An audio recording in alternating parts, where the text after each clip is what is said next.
Welcome to the First Turn. I'm your host, Hyena, and today, Llama and I are talking about the upcoming Space Marines release for Warhammer 40k. We're talking about hobby motivation, piles of shame, or should I say, piles of potential, and the upcoming Warhammer Day online preview coming up here in a few weekends, and more.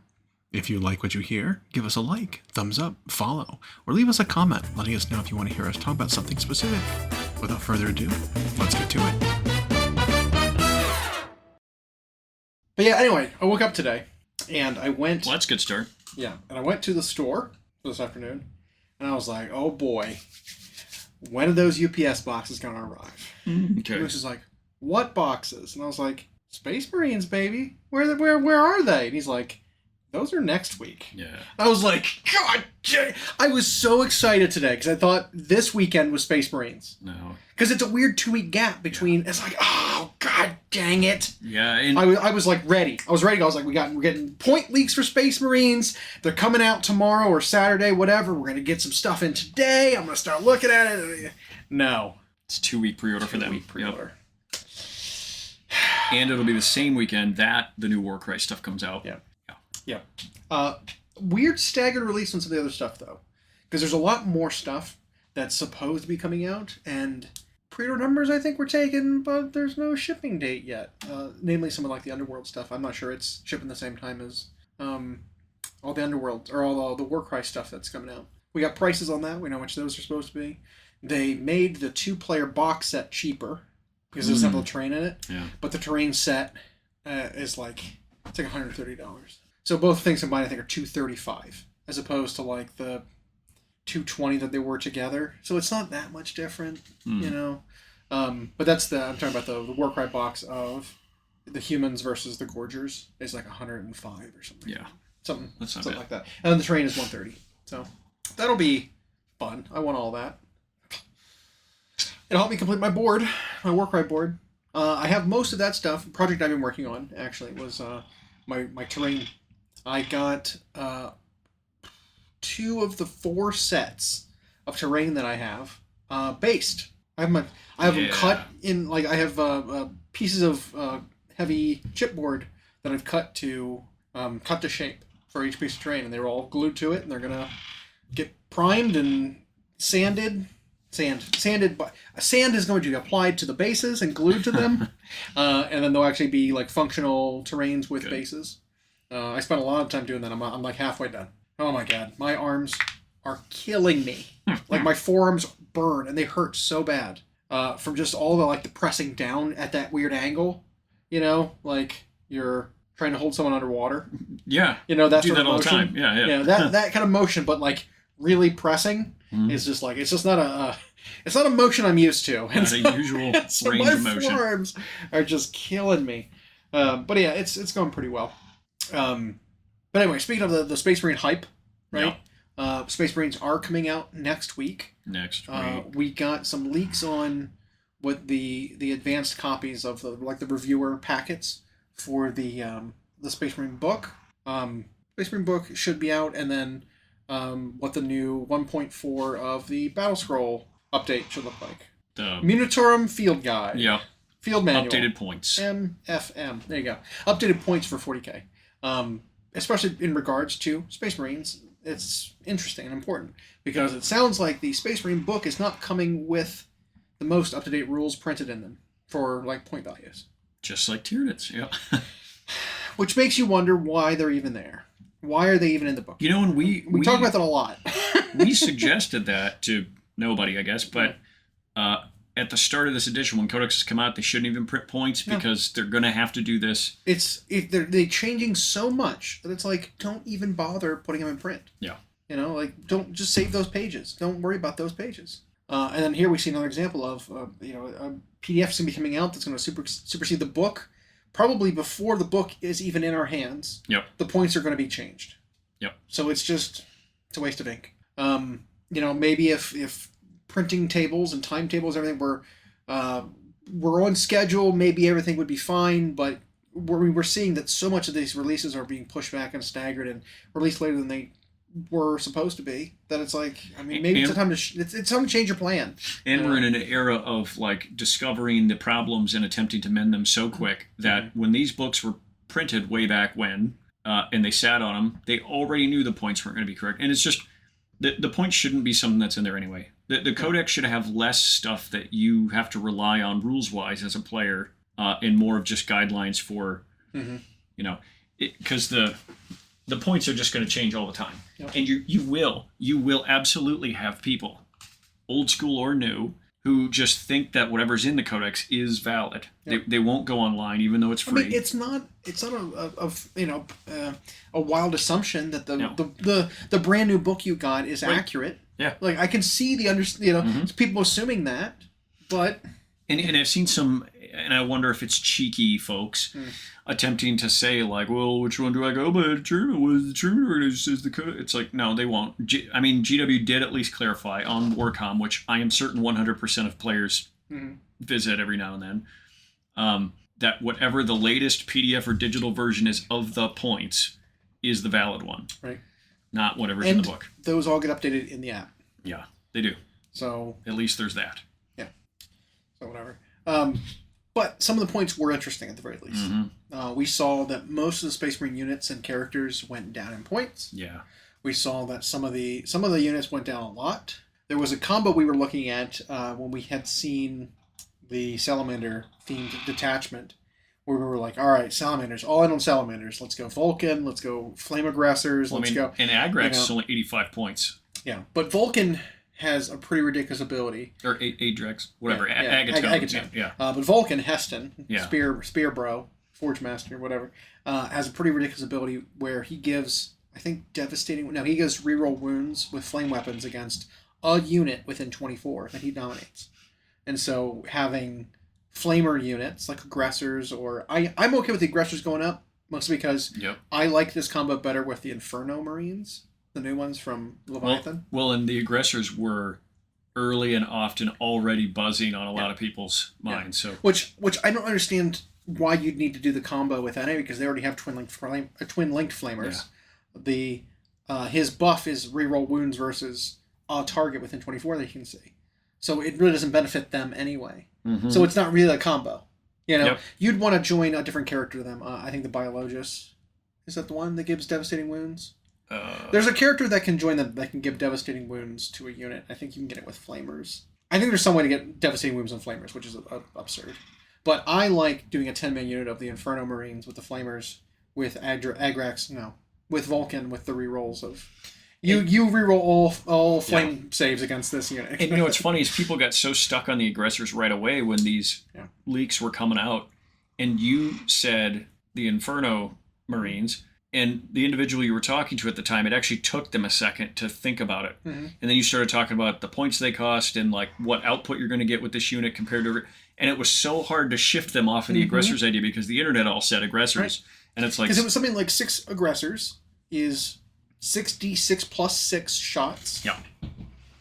With built-in reroll wounds. Yep. While admittedly that's good. Yep. If you're doing this package, something like this package, you can take a different characters can join the Inferno unit, the Infernus unit, that can join the aggressors, and then being able to give out a buff of reroll wounds anyway with flamers means that it's just 10 Infernus Marines are just more efficient. They got more shots than the 6 aggressor package that you were talking about before, and they fit in different transports that are maybe a little easier to manage. It was just slightly different enough that it's like, well, now you need to consider the support and everything, that it's like you need to really consider both of these separately. Yeah. Maybe run them both, but have them do different things. Yeah, maybe go whole hog and run them both, yeah. And then the fact that aggressors went back up, or maybe they came down in the book and went back up to where they were supposed to be, whatever, and didn't change. I mean, Vulcan definitely went up 20 points. That happened. But with how much the aggressors cost compared to the Infernus Marines, that it's just like, I don't know. You got to consider the 10-man unit of just Flamer Marines. And then it's the old, not to the same extent of thing of like any stratagems you're going to spend on them. 1 point stratagem goes a lot farther on 10 bodies. Yeah. Like you get a lot more value out of it than you do with 6 or 3. Yeah. So yeah, I think there's a case to be made for both, but that little package might be one not everyone's looking at. Other interesting things, which I think is furthering our point we had made months ago about wanting either the flattening of the roster. Yep. So that Marines of whatever variety aren't specified Firstborn or Primaris anymore. A lot of the data sheets now they're dropping the Primaris word from the data sheet. Yep. So I'm hoping we get to the point where intercessors are just intercessors, not Primaris intercessors, right. or not Primaris Hellblasters, it's just Hellblasters. So that you can start running your actual older models as those. I can just bring Melt-A-Gun, old, first founding, old Marines as just, whatever. Or, I have Flamer Marines, in my tactical squads. Can I take those out and just run them as Infernus? Right. Or whatever. I run my old Jump Pack Marines as just Assault Intercessors with Jump Packs. You know what I mean? That kind of thing.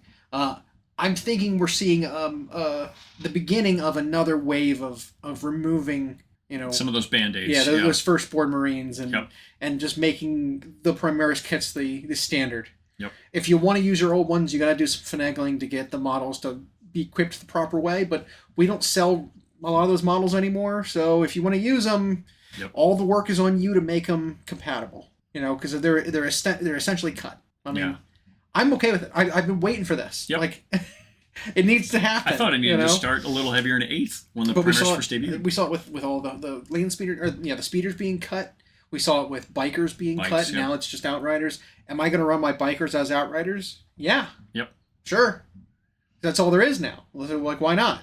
It's still just a dude with a twin bolter on a bike with a chainsword. That sounds like a biker to me. Why do I need to call it something different? It's just a 7th ed Outrider. Yep. You know what I mean? Whatever. So I'm excited that they're starting to do that. And it cleans up the Codex a bit. Yeah. Far less confusing. I mean, when I saw the page count, it's still enormous. Yeah. But I mean, for me too, it avoids the confusion. When you look at a monitor, like, all right, is this the apothecary in Gravis armor? Is this the apothecary in Mark 10? Is this the Primaris apothecary? Is it the Space Marine apothecary? Is it is it the apothecary from the command squad? Like, yeah. If it's all just like, well, there's just one thing, it's just an apothecary. Yep. You don't have to you can use any model to be that now. You don't have to specify and have a specific model, a specific gun, or a loadout. You don't need 5 data sheets for them to do barely anything different. Exactly. Yeah. If I see a white Marine on the board in a black army or a green army, it's like, that's clearly the apothecary. Yep. And if you tell me it brings dudes back, I will completely believe you. Yep. I don't need to be that doesn't look like it's got an Absolver bolt pistol on him. It's like, who cares? Like, whatever. Yeah. I don't know. So I'm excited to see that kind of thing changing. And then it just adds to the validity of my old models being used for newer things anyway. Yep. Which I'm excited about, because I've spent time painting models. I've spent time converting models, and it's like, I can use these models now. I know another complaint was the removal of Thunderhammers from most things. Yep. Which is, while regrettable, having 2 kinds of weapons on a unit, or maybe 3, still having 3 kinds of weapons on a unit, maybe 4 kinds of weapons on a unit is still maybe too much, if you think about it, because you have bare fists now. Everything can do fisticuffs. You've got chain swords. You've got power weapons of any variety, no matter what they are. Sword, axe, maul, lightning claw, whatever. Power weapons. Mm-hmm. And then you've got the heavy hitting weapons, whether it's a power fist or a chain fist or a thunder hammer. They all kind of do the same thing. Yep. Anyway, why not have some kind of a condensed profile for that type of weapon? Call it a heavy Space Marine power weapon of some, it could be a fist, it could be a hammer, it could be whatever. It could be a Reaper chain blade, it could be whatever. It's a heavy Space Marine power weapon of some kind. Yeah, and I didn't even understand having all that stuff separate, really, because it was just a whole lot of bookkeeping. Yep. They were having to adjust micro amounts of points to balance them against each other, and there was such minimal difference in rules-wise what they did. And so, if you were to tell me that if I bring a unit and who's got a thunder hammer, and I'm like, this is my sergeant, he's got power fist. It's like, well, it looks like a hammer to me. It's like, it's equivalent to a power fist. And you'd be like, no, Right. Would you have a problem with someone doing that? I wouldn't. It's like, whatever. It's basically the same weapon anyway. Yep. Well, sure. Whatever. Yep. They don't have them anymore. So yeah, looks like a power fist to me. And again, the focus is always first, and it takes a long time for people to get over it. their focus is always on when something changes, they think they're losing something, and it wasn't replaced by anything. It's not given to them a role-specific unit. They ignore all of that and just focus on, I lost this. So, and I saw that a lot. It was like, yeah, they don't give you the option to put a Thunderhammer in everything. But, like, use it as a Power Fist, use it as a Power Maul, use it as a whatever. Right. I'm okay with it. Yep. Because it gives more freedom and more opportunity to do stuff as a hobbyist. Yep. Because now it's like, well, I never really liked the look of Power Mauls, but if they were the best one at the time, it's like... Yep. I'm going to put Power Mauls in everything. I'll just take this inefficient thing, you know? Now it's like, well, they're all the same. It's like, cool, I can go for the weapon that I like the look of the most now. Yep. Fine. You know? I'm okay with it. We don't need 18 weapons for the same unit. And since the start of the Primaris, they've been kind of trying to nudge, like, give fewer options to the generalist grunts and make specialist units that wield that stuff, which you can like or dislike that however you want, I guess. Lore-wise, it seems a little less flavorful because you don't have this, you don't have a Devastator Squad. Well, they still have Devastator Squad, but like you don't have a Devastator Squad that can just take all these different weapon options in a Primaris suit of armor anymore. Right. Which is like, well, it's less flavorful. They're specialized in their units. It's like, yeah, but people did that anyway.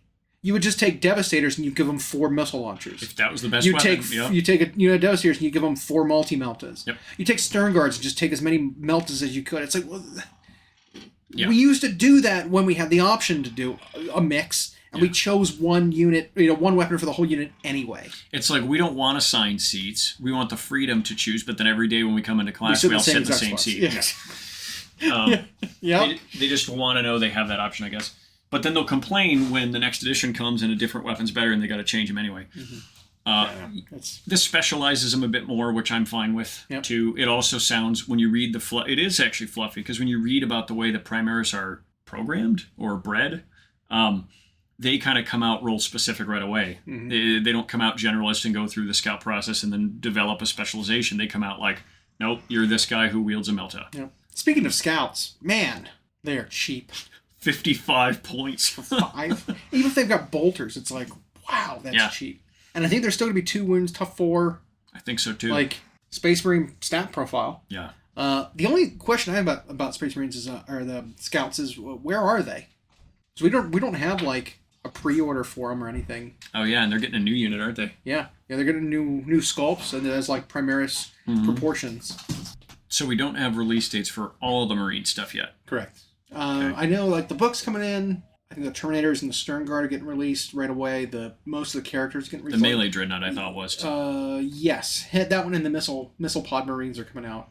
But yeah, I don't think we got word on the Scouts, which is interesting. That's weird. The other thing that I'm okay with that's probably less popular of an opinion.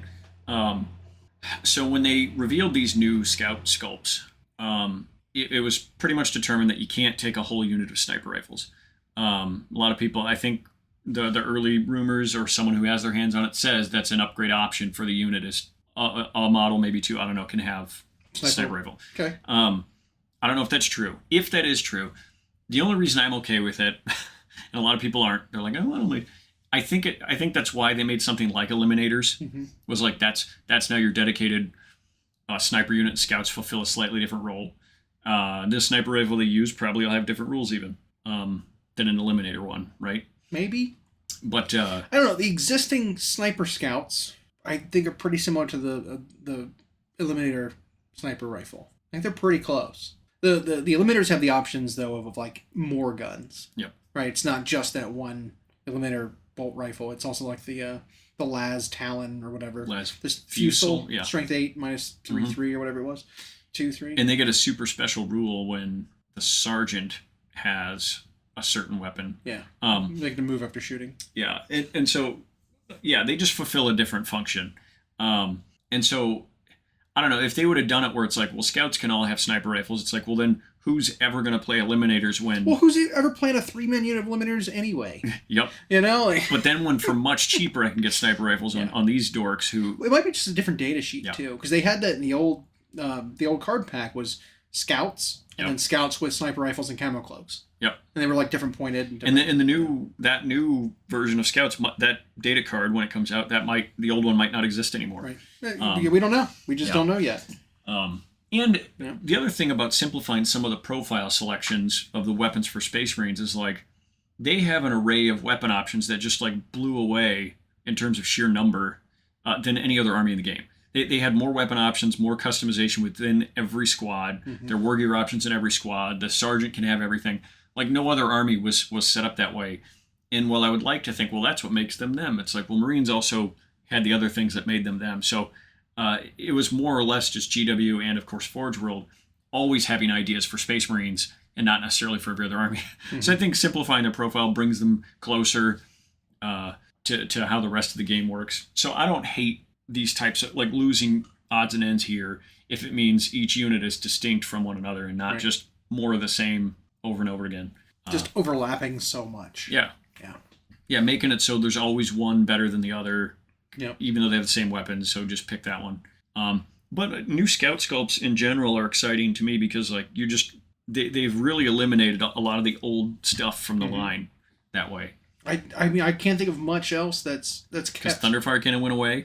Yep. And then Well, there's the new turret that, replaces essentially the Thunderfire Cannon, which is fine. Tactical Marines, I think, are still in the book and still around. probably. Tacticals. Why? Whatever. Devastators are still around. Vanguard veterans are still around. For now. I half expect, I'm going to say half, that when one of the Divergent chapters comes out later, that they might consider updating that as well. And then they'll just do this profile applies for all, or maybe the profile that gives us in Codex Space Marine will reflect. But I could see them updating that kit too at some point. Yeah. Because it's starting to show a little bit of its age. And that'd be really cool if you had an army like Blood Angels or something that's very combat-y come out and they get that kit as the new thing for them. Yeah, it'd be cool. They cut most of the, like I said, the land speeders were all cut. Those are all gone. We still have old, like, rhinos and razorbacks and predators. Those are old Space Marine kits, but even though there are newer analogous vehicles, like, they still kept those because they absolutely could have just replaced the rhino with the impulsor. Yep. And just called it a day. Yep. I wouldn't have been. I know people wouldn't have been happy about that, but they could have. They could have even. I mean, but that, even with that, you could have been like, okay, well, this is an impulsor with tracks. Your rhino still functions as an impulsor. It's basically the same size.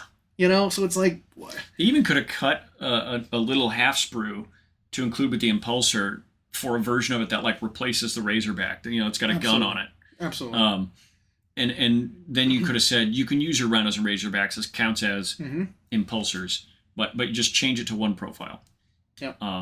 There's a lot of that they could have done. Yeah. They just haven't yet. Right. And I hope they go the way. And I know they printed some newer plastic Deimos pattern rhinos and predators for Horus Heresy, and people want to use those. But yeah, go play that game, I guess. Exactly. That's always my thought on that. Yep. Oh, whatever. We do have an event coming up here in next weekend, I believe. October 14th. Which is release weekend for Space Marines. That is going to be what we know now on the card is 40k AoS, Old World, Horus Heresy. I think so. And it's like the 4 major games, the bigger ones. The bigger one that are all bigger scale. Right. Which means no specialists, no box games, no epic. Yeah, it wasn't bits. Underworlds. Or wait, no. It's not Horus Heresy. It's Kill Team, I think. Was it Kill Team? Because I think they said there's a new faction getting shown off for Kill Team. You're right. Yep. Okay. I'm still fine with that. And by new faction, I just mean one that hasn't really gotten Right. touched in Kill Team. Yeah, I mean, that's a fine spread. Yep. Because a lot of Kill Team stuff just is 40K-able, just like a lot of Warcry stuff is AOS-able. Yep. I mean, it ends up being things that, like, replace the kits of existing units with new ones. Just like the upcoming Gorgers. Yep, absolutely. Or, how they did it with, what they should have done with the Crude. What they did with Pathfinder team for Tau was a team that was for Kill Team that added new options. Yep. Like the EMP grenade launcher and everything that just wasn't in the normal, the original Scout kit. The Chameleon Skinks. Yeah, I mean that was another one. That was a proper army integrated unit. That was like right after that came out. they said, we're cutting chameleon skinks. These are the new chameleon skinks. Yep. With a new name. And Kill Team gives them a unique way to do that for every army, because it's like, well, instead of having to find this 40K release slot and have to consider whatever we have to do to the Codex, it's like they could do that for literally every army. You could have a unit for Orcs come out that has a super unique weapon loadout, and then eventually make that an update to a 40K kit that's old. Yep. Didn't they kind of do that with Commandos? Like, yeah, I mean, that was a good example of it too. Where like the Commando kit that used to exist for 40K was basically replaced with this new Commando kit. That was a Kill Team release. I don't think Tyranids have gotten a Kill Team box. No, not a single one. But like, what would be in it? I don't know. You know, it's like that could be Shrikes. I mean, maybe that would be super cool. It'd be interesting if Tyranids and Kill Team were all of a sudden an elite infantry thing and not a bunch of Griblies, but. I don't know what they would do. They'd probably just release the guns with all special weapons and that. Yeah. But I don't know. I could see like a Lictor Kill Team or a Death Leaper.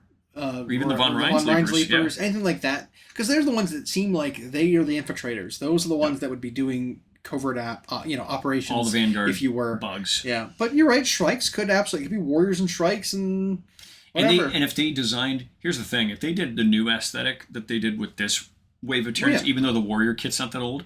I bet they would make something like Shrikes. This is just wish listing.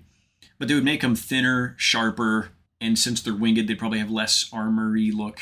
You know, that'd be sexy. Yeah. Don't think it's happening, but... It would be neat.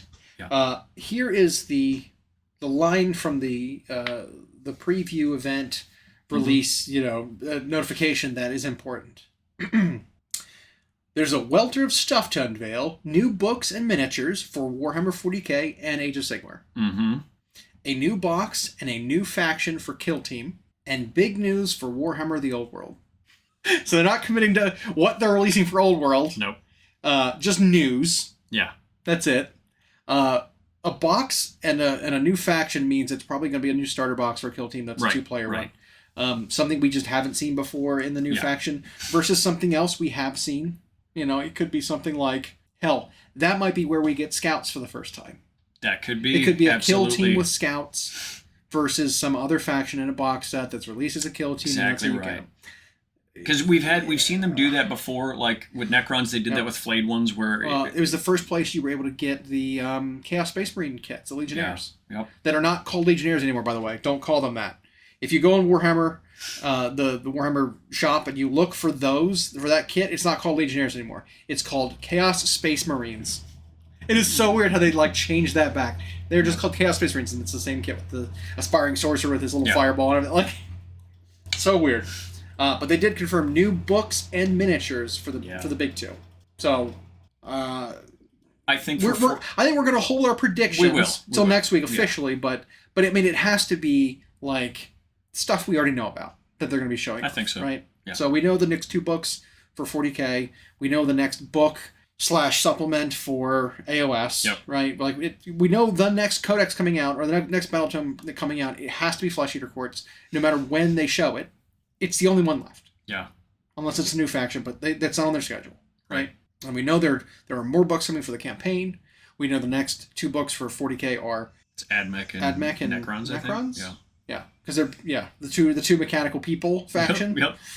And so we'll either see confirmation of those 2 battle tomes coming, or those 2 codexes coming out, and maybe some models coming for them. Maybe. I could see that. But then I would assume, like I said, with Flesh Eater Courts being the next thing for AoS, and then maybe some teasers of something else for the next campaign book. Yeah. Something like that. But you're right. I like the more I think about it, though, the scouts in the new box, I think makes absolute sense. It could be scouts versus then insert faction that hasn't been touched in Kill Team yet. Which, I mean, there's a lot. Yeah. There's a lot they haven't shown off. I mean, it could be Gene Stealer cults. That'd be neat. They came in a Kill Team box, but it was like the old version of Kill Team, though. It wasn't this current rule set. And I had a sprue of that where it was Admech. Is it that one right there? There was the 2-1, and then there was the Gene Stealer cult team itself, which is where you could get the Kellermorph on its own for the first time, kind of. Okay. So maybe not them. Yeah. The models that came in that for both of those Kill Teams of Admech versus Gene Stealers were not unique.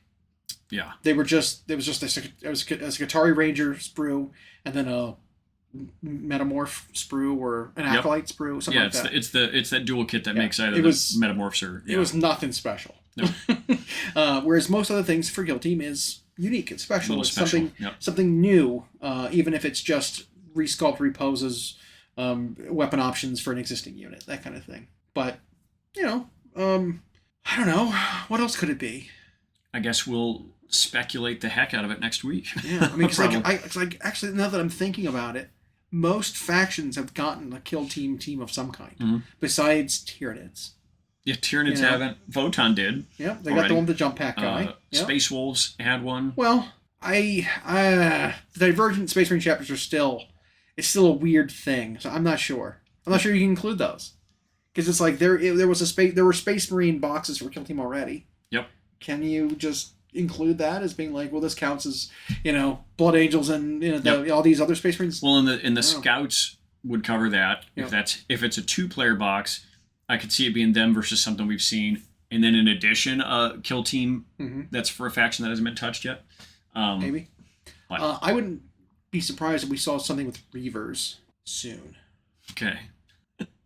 And I say that because... They removed them from the Codex and now they're Kill Team only. Right, that'd be funny. That'd be so funny. I think Reavers should have devastating wounds against infantry. That should just be their rule. You get dev wounds in melee versus infantry. They're infantry hunters. Yeah, they just go and they shank people. That would fix them. That'd make Reavers playable. Anyway, side thought. But there was still that piece of art. There's an artwork with a Reaver team in it that were in some Space Hulk or something that I remember seeing with it was clearly Phobos armor. Pretty sure it has a Reaver mask guy with a lightning claw. The fact that doesn't exist, it has never existed. Shame. Means to me that someone's thinking about that somewhere. Yep. It is on, well, not even close. Someone drew it, which means someone thought about it. It is on par-ish with the fact that somebody drew Malarian. Yes. But we have no model or faction for it. Very true. It's somewhere. It's going to happen eventually. They usually don't commission artists to do stuff like that at Games Workshop. Right. Without an idea in R&D for that. Right. So. Scouts versus Reavers. Scouts versus Reavers. Space Marine versus Space Who's Marine. the better infiltrator? Yeah, right. Exactly. That'd be funny. Yeah. So, I mean, like I said, we might find out more of what's what's coming the next week. We might get some hints of these things being revealed already, and it completely invalidates these guesses. Yep. Something. We'll make more final. Next week will be our preview episode. Yes, like next time. We always do that. So tune in for that and see if we're right. Let's see. We had otherwise a light week. I mean, hobby wise, we had our after hours paint sesh on Monday night, which is always good. Yeah. Are you spent most of it just in assembly mode though? Yeah, I've got a backlog of stuff that needs to be assembled. I don't like having new stuff in boxes. So, some people will talk about their pile of shame, which I don't think a pile of shame is something to be ashamed about. Nope. I don't like calling it that. It's a pile of potential. That's right. It's a pile of I haven't gotten there yet. It's my to-do list. Some people I know will buy boxes of things. We were talking about our buddy Kendar, who's kind of a hobby terrain fanatic. Yeah. He's a terrainophile. He is. Like I am. I don't know if that's accurate or maybe that means something else. That might be gross.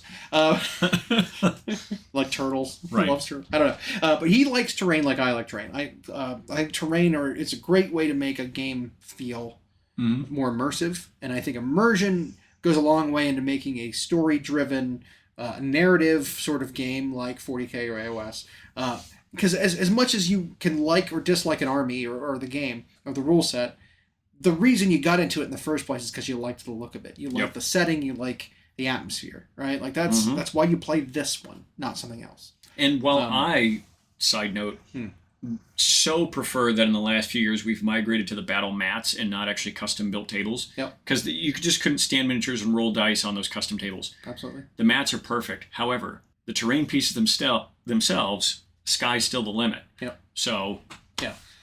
And so I love that aspect of it. And so I've been, when we talk about pile of shame, pile of potential, Our buddy Kendar has just boxes and boxes and boxes of unassembled, just mountain of terrain that he's picked up that hasn't actually assembled or done anything with.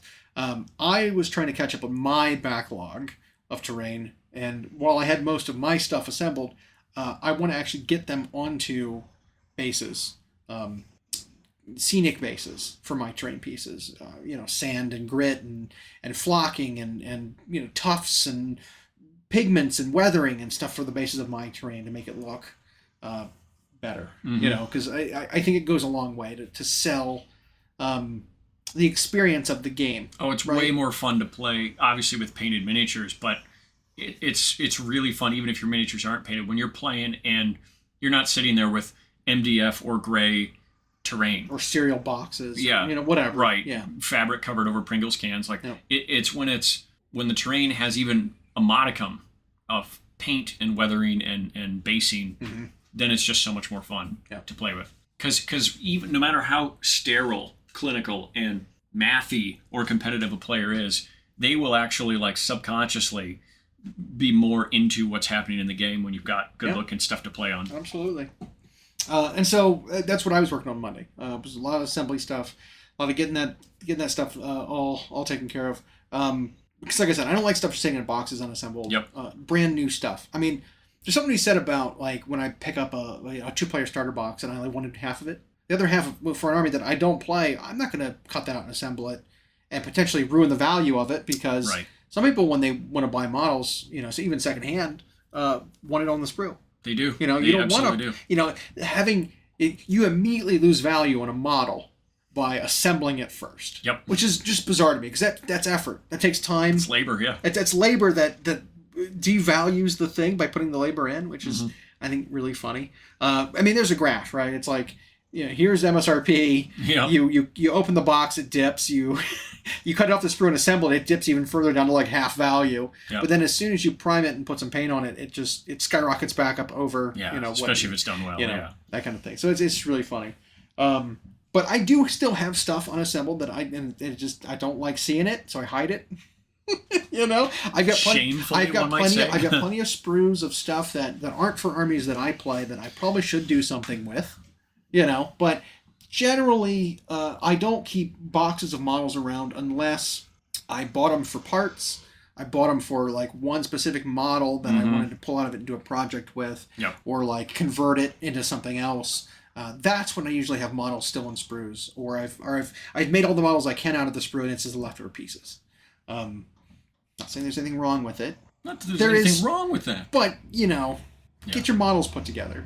And I like that pile of potential choice of descriptors over pile of shame. Just I'm not sure I'm okay with when they say I've got a problem, plastic crack. It's because as far as I understand, and you can correct me if I'm wrong, nobody buys a lot of crack and then just sits on the crack. Right. You do all the crack. So plastic crack would be you buy models and you're assembling it constantly and have to keep going and getting more. Yeah, and you just make yourself broke because you just keep buying, assembling. Yeah.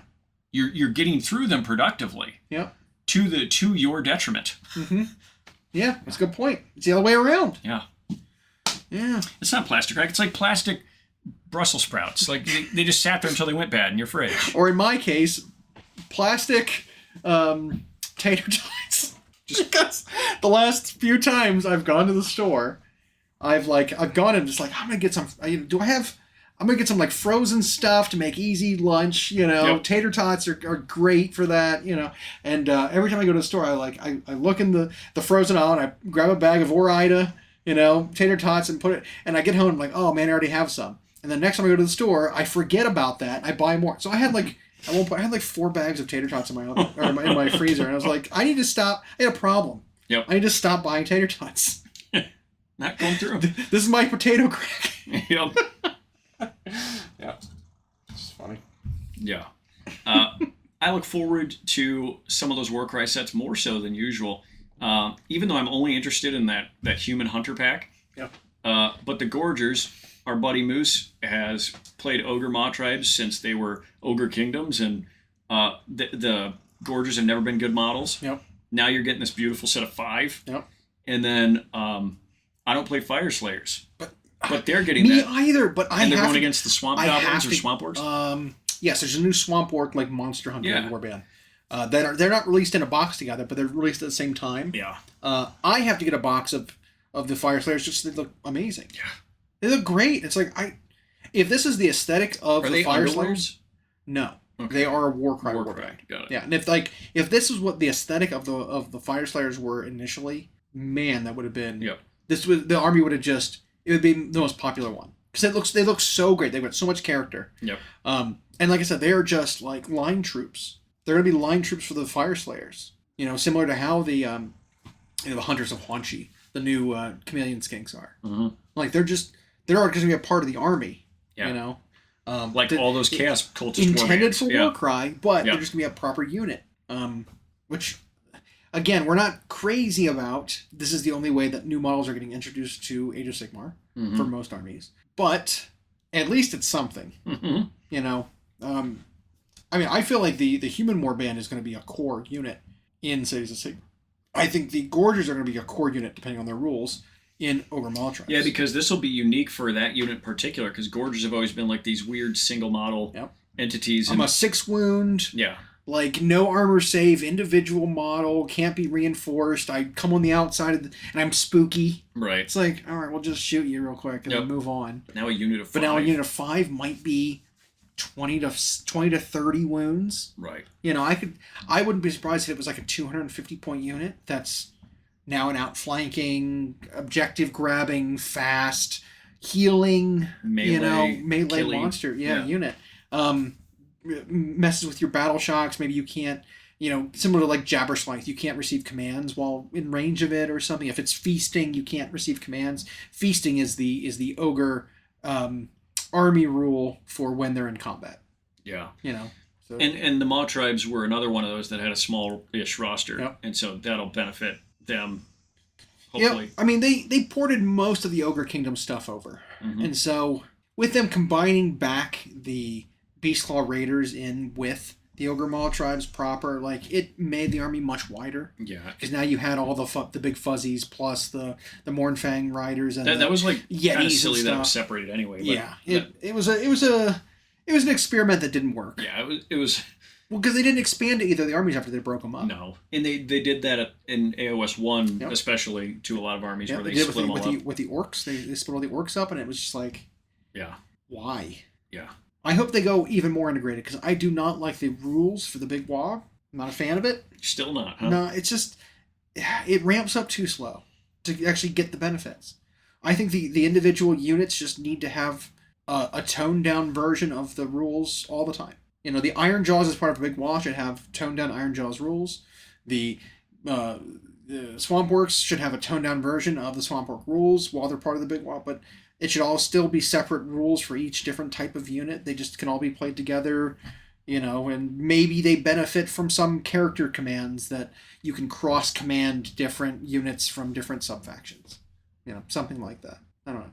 Yeah. It needs to be a little more integrated. Same with Skaven. Same deal. Like, their rules are just, they're so half-baked.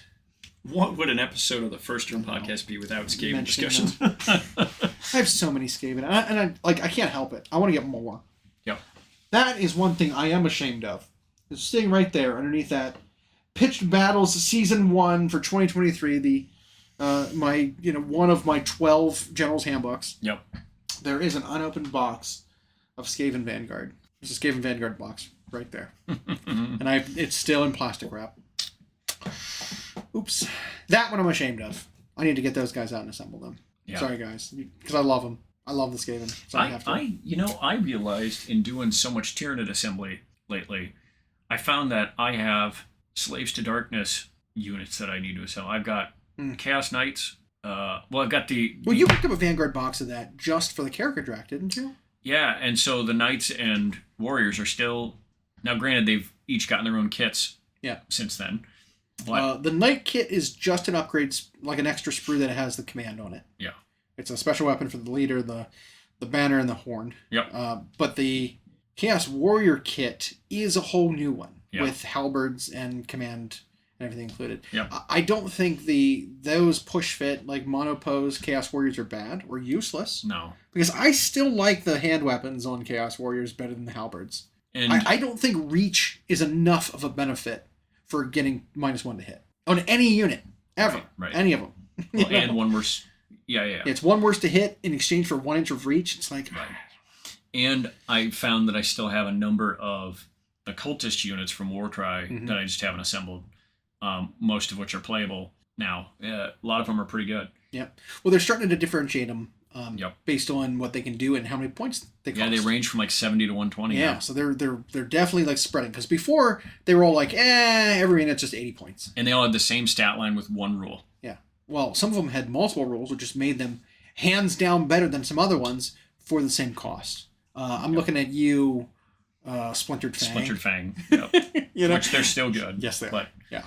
But yeah, they all vary in points cost now, and they have actually like quite a few rules. They feel like a AoS unit. Yep, which is great. Yep. They actually made an announcement about some of the Underworlds warbands, which I thought was super cool a few days ago. That they said to give a new lease on life to these Underworlds warbands, they are going to re-release them in gray plastic as units for AoS instead of because they're not being used. Either they're out of production or they're rotated out for the season. Right. For Underworlds, because they're older warbands that you can't play them anymore. Their cards aren't valid. They're not usable in Underworlds anymore. So new lease on life. Here they are in AoS. Right. And as units of character models. Yeah, because each season will specify what can be played, and there's the challenger decks now that tell you what cards you're allowed to use. And there's 2 modes of play for Underworlds now, and you can play a version that lets you play everything back to the beginning, but there are 60 of them now. There are more than 60 Is of there the that factions. many? Yeah, they even specify that there's 60 plus, and so trying to balance that. I didn't even realize it was that. I was because in my head it's it's like 35. You have Nemesis mode and whatever the other one is. There's 2 modes for Underworlds. Okay, and I think, but that's how many warbands there are. There's 60. Yeah, jeez. And I think one of the modes is always whatever the current season is. Right. And then one version's a little more casual and can do, and so, but none of those kits are really old. Right. So I think you're right. I think it was to give a new lease on life. They're going to release the models without the cards, just gray plastic on their own. Yeah. They might even be direct only, but it'll be, here's a way for you to get 5 cool models. Or Hopefully whatever. it's less. It costs less. Yeah. Not that the warbands were ever that pricey. No. On their own. They're climbing up though. They are starting to go up. I mean, they're up over $40 now. For each one. But there was a couple of them that were just hard to get. That I'm glad they're redoing.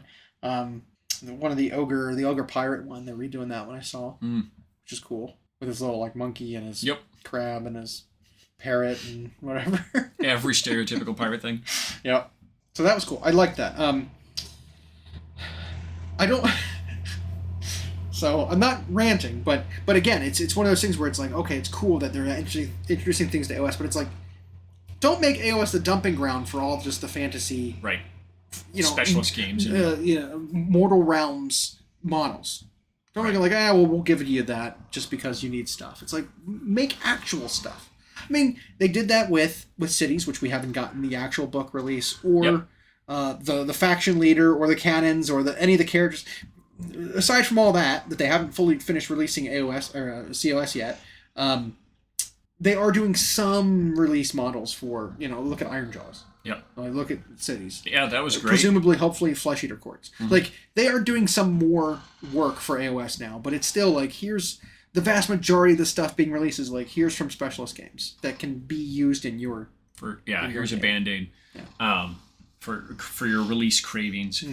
I was glad to see though that in the preview event, they're largely avoiding Underworlds, Warcry, Necromunda, Blood Bowl, and Legions Imperialis.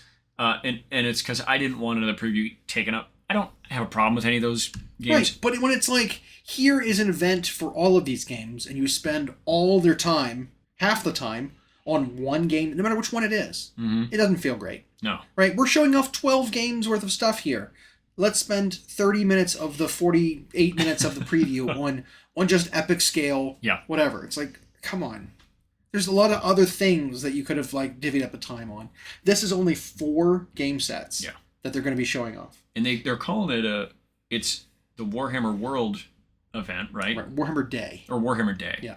So that's usually one of their full-length previews. Yep. So unless they're packing it full of useless If fluff, it's an hour long, you figure the first should see plenty of things. The first 8 to 12 minutes are useless conversation. Yep. Then they start. Tell us where you are, and they're just reading the chat of where everyone is. Yep. It's like, okay. And then they start with a video, and then we go. It'll be produced well, and it'll be for something exciting, hopefully. But yeah. Meh. Yeah. Have you gotten to watch any Pariah Nexus on Warhammer Plus? No, I keep forgetting I do too. Because I just got so many things to do. So many things I'm watching. So many things. So much time I just need to sleep. That's still a need. Yep. Yeah. It's just I will get to it. I might even just wait until there's a supercut of it or it's completed, and I'll just watch the whole thing. Yeah, and that's something that maybe we could spend an episode, and people could give feedback, I guess, if they want. Talking about is when a hobbyist knows they've got a lot of projects and they've got ideas and motivations to do things, but then every chance they get when they have free time, they don't do it. They instead watch something on Netflix or whatever, or they play a video game, and they think they're just going to background that while they do their hobby, and then they end up paying attention to that and not hobbying. Yeah. And then they do what we all do, where we say, well, I just don't have time. And it's like, yeah, but what were those 4 hours you spent doing this? Mm-hmm. That's not to say you can't just live your life how you want. Taking care of my daughter. Yeah.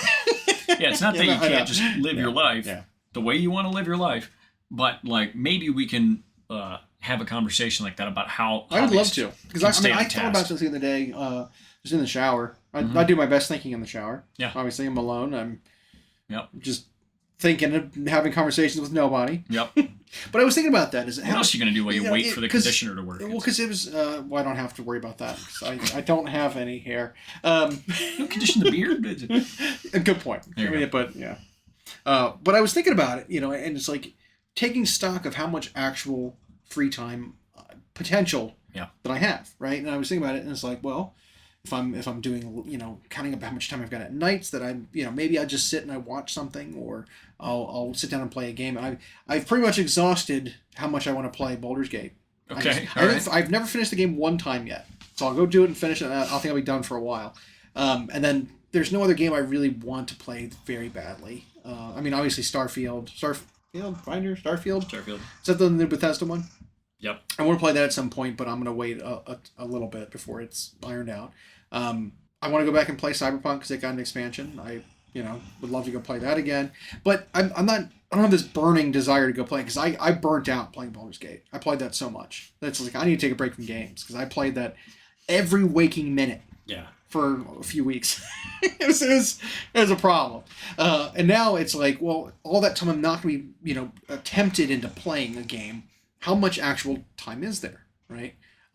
I think if I pushed it, and every minute of free time I had, I'd probably get in like 20 to 30 hours of modeling, assembling, whatever time a week. Yeah, and there's usually two things I see from all walks of life describing how they stay motivated, or get motivated and stay motivated to do something like this.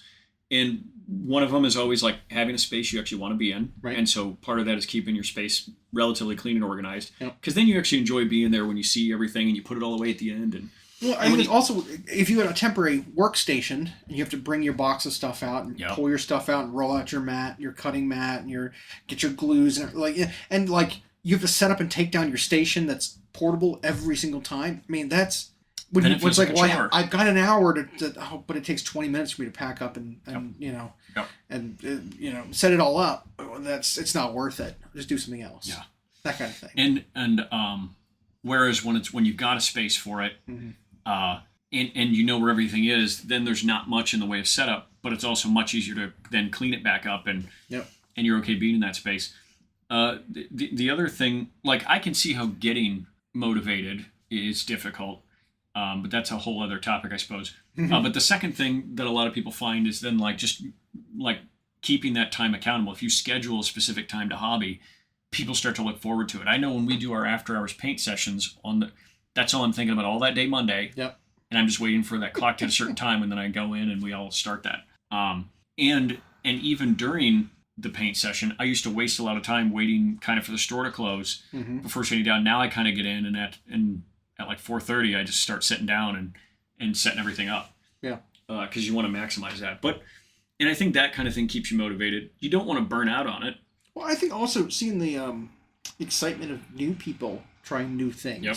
And while I don't want to see their results because it's bad, the It is. no offense, but it's like it's unlearned. They don't have experience yet. They're trying new things. And so it's kind of like when a kid shows you their drawing, and you're like, oh, yeah. I could draw a better cat than that. Yeah. It's none of those got in the lines. Good job. Yeah. But it's that kind of thing where it's like I will never say it to somebody. It's like I don't want to see your poorly painted models because. It is cool, especially when you like somebody, to see them making progress and helping them. But it's weird because sometimes someone who's getting better at painting, while not good yet, will show you something in such a way that it feels like they're trying to show off. But it's like you're not producing something that's worth showing off yet. Like, tone it down a little bit and realize what you actually have. Yeah, tone down the hubris a bit. It's like I can see, where you're going with it, but you haven't hit that valley yet where you realize you have no idea what you're doing. Yep. Right? Like you're starting off for the first time and you're getting this confidence. You haven't hit that point where you're like, I don't know what I'm doing. Yeah. The demotivating point in the journey where you realize that like I'm not as good as I thought I was. I'm not happy with anything I've done so far. Because like I've had multiple of those where like I stop painting and I look at the shit I painted and I'm like, this is fucking garbage. Well, I was happy about doing this at one point. This looks bad. I did that with my Imperial Knights. Like that one right there, that Mars pattern one. Okay. When I first did that, I was like, oh man, that looks awesome. Now I look at it and I was like, this is so flat. There is no shading. Everything is just one color with a lot of lines. It's just like, I am not happy with this at all. I could fix it. Well, and sometimes when they hit that early climb in their painting journey, that confidence they got was like they tried something that kind of worked on a piece, but then they go into another piece that is a totally different aesthetic, totally different faction, maybe even a different game. And those things that worked for them, that confidence gainer, it doesn't work that way on that other piece. Or just the shapes involved just don't take the brush strokes like the first one did, and it just doesn't turn out as well. And how a hobbyist responds to that when they realize there's something about this they just don't know, they don't understand yet. That can determine how their next climb goes. Yeah. And some don't. Some get that and they just quit partway through, and then they get discouraged as a painter, and then they just stick to what they know, and they end up with flat forever. Yeah. And that's staying motivated and having a space and allocating time to do it, I think can get people in and sticking with it. Because what you don't ever want it to feel like is like when you get burnt out on a video game, or you've streamed way too much of a show and you don't want to watch it anymore, and so you never finish it. Or when you feel like painting's a job. That one we watch happen all the time. People get in, they get excited, their friends start commissioning them, then people online start commissioning them, and then it becomes a job, and now they hate painting. Yep. and it's like, you have to have Hey, you're getting pretty good. Can I pay you to do it now? Right. It's like, no. And that temptation's there. Yes, it is. Like, hey, I love doing this anyway, now someone's going to pay me? And it's like, it quickly changes from love to do this to now I have to do this. Yeah. And so making sure you always have time for yourself to do the things you want. That can be its own episode because it's a lot to chew on. Yeah, absolutely. Speaking of chewing, I could put something in my mouth and use my teeth. Food? Meat? Yeah,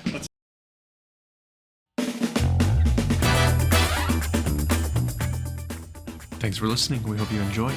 Check out our new episodes every Friday on Google Podcasts, Spotify, and Audible, or on Podbean. You can also follow myself and Llama on Instagram for more. We are at Hyena Paints Minis and at Llama Paints Minis. Music provided by Kevin MacLeod at incompetech.com. And as always, we'll catch you next time.